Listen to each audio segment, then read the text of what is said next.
Welcome back to the podcast. It is October 31st. Happy Halloween. This is going to be the breakdown of Week 8 Draftkings 11 game showdown right here, or slate, as I like to say it. We have a ton of games, but first I'm going to give you all the warnings because this week is absolutely insane with weather in most of these games. So this week is going to be the most unpredictable slate ever, probably since last year, because we're getting to the colder months and this is when wind kicks in, low temperatures, rain, snow, all that comes into a factor. And once you get to like 30 to 40 miles per hour winds, that affects the games, especially cold temperatures. Teams are going to be running the ball more. Safety is going to be up and closer to the line of scrimmage, 8, 9 man boxes, because colder weather brings a little more of that running style and less of the deeper passes. But we will see, because like I said, it's going to be totally unpredictable. So far, Tennessee, I'm just giving you all the games that are like really, really bad. Titans against Cincinnati. We got 50 to 20 mile per hour gusts, and it can get up to 30 miles per hour. But I really do like that game. That's why I'm saying you're just going to have to go with your gut, and it is what it is. Jets and Kansas City Chiefs are fine with weather.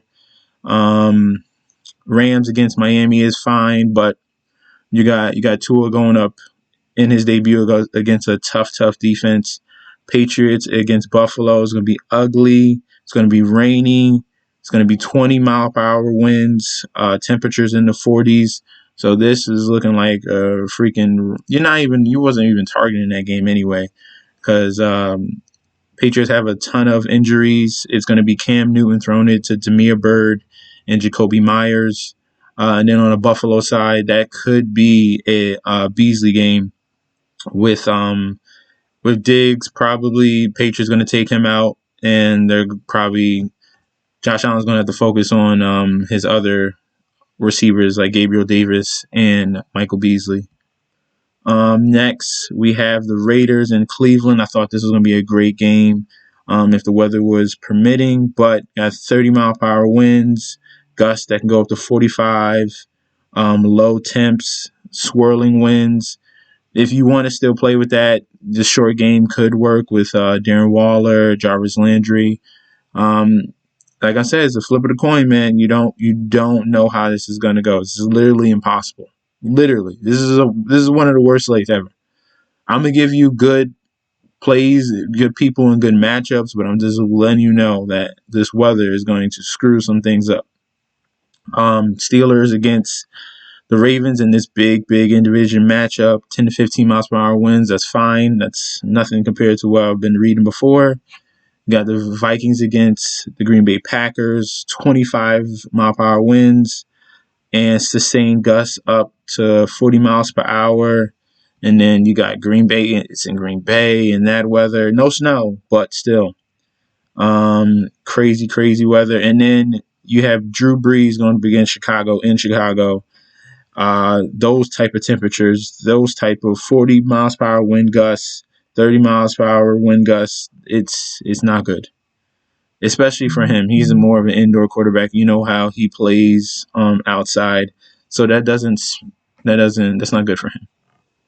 But we're gonna go through some of the positions that I think that are in good spots, despite the fact that I told you that this weather is a factor. You're just gonna have to bite the bullet on some of these plays. Okay, that's just point blank period.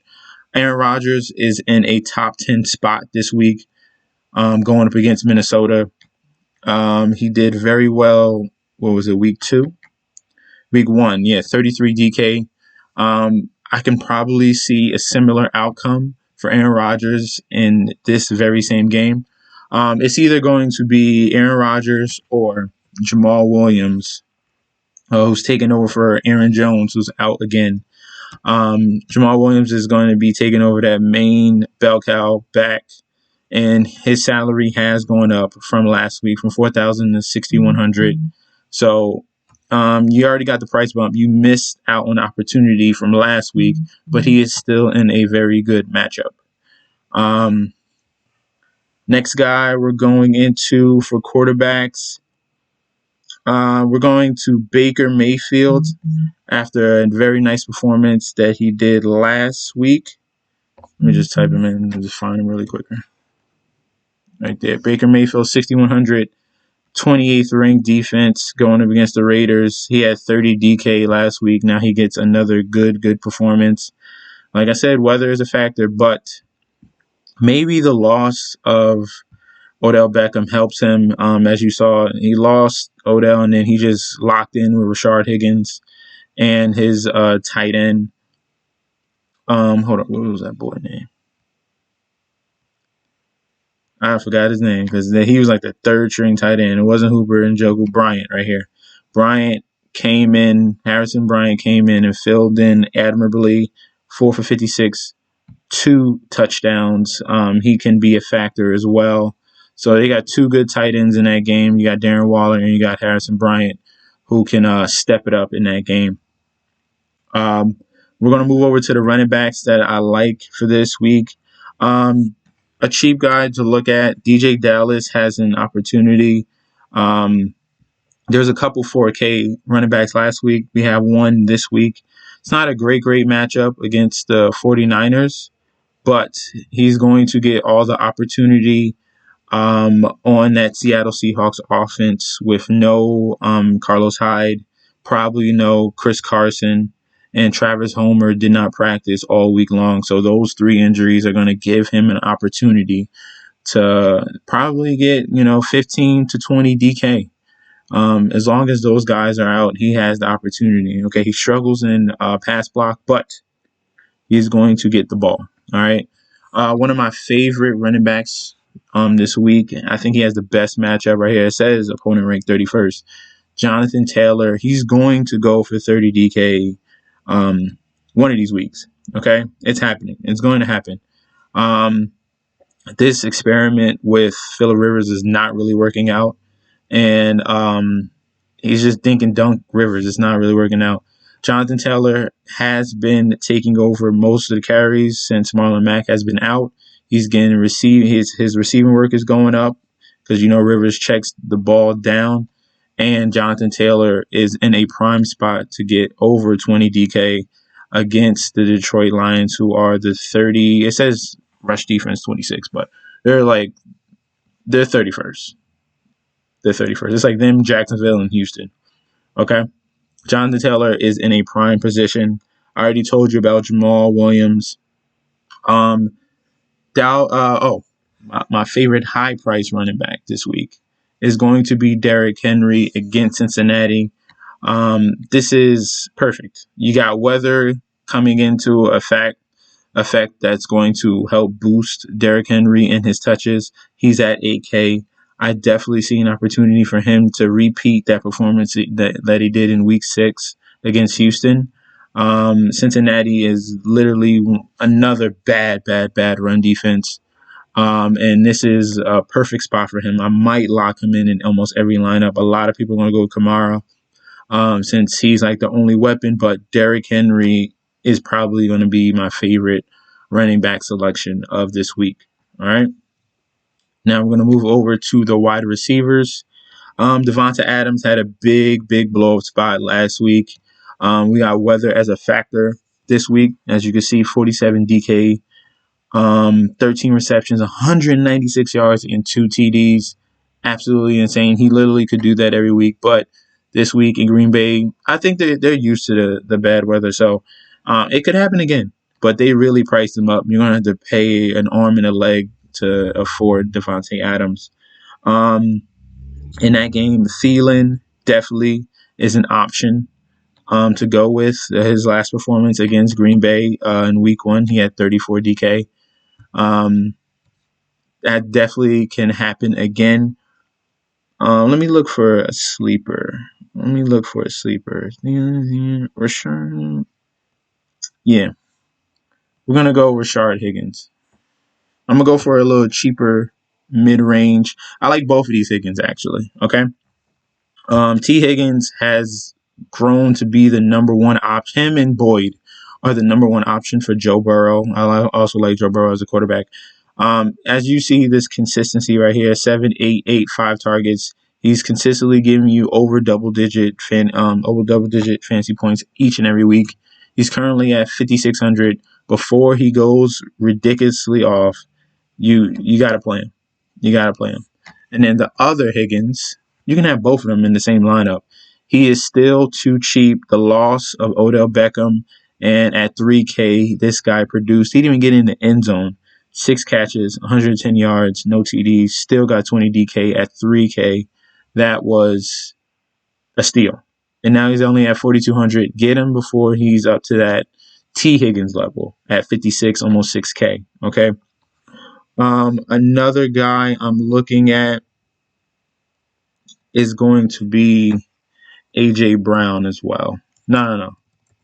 I also like AJ Brown, but we're going to go with Beasley. I was talking about this before.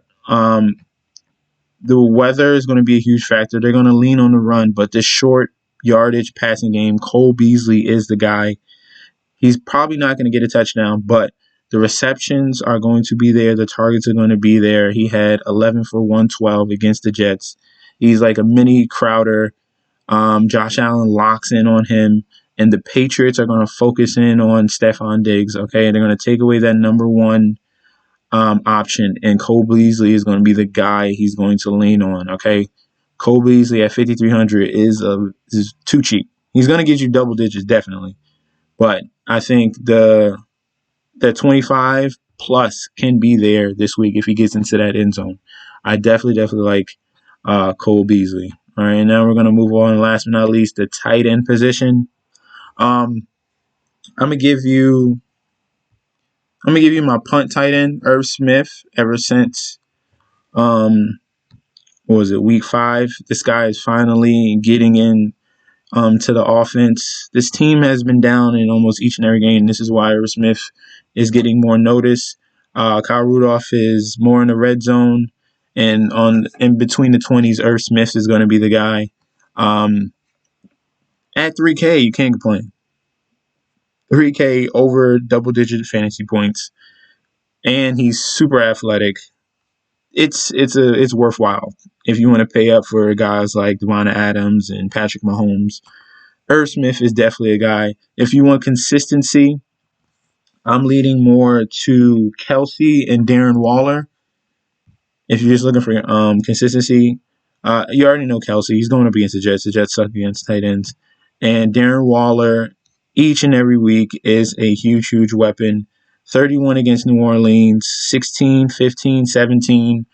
Derek Carr, this is his favorite target. Him and Nelson Aguilar are coming up in the ranks for the Raiders. Henry Ruggs is going to be hit or miss, but the consistent guys is going to be Darren Waller and Nelson Aguilar for that Raiders offense. And then my other punt tight end, and I think he might be my favorite tight end. This guy, Jimmy Graham, going up against his old team at 4,600. All these targets, he's really getting utilized. Nick Foles loves the tight end. 5, 8, 6 targets the last 4 weeks. Hasn't gotten the end zone since week 5, but this is definitely a spot where he can get in that end zone. There's no Allen Robinson. Nick Foles is going to be leaning on Mooney and Jimmy Graham pretty much, and Cole Kmet. And this is a perfect spot for him. And I really, really like Jimmy Graham as a tight end play. And that's pretty much it. Good luck, guys, this week, because like I said, the weather is absolutely insane.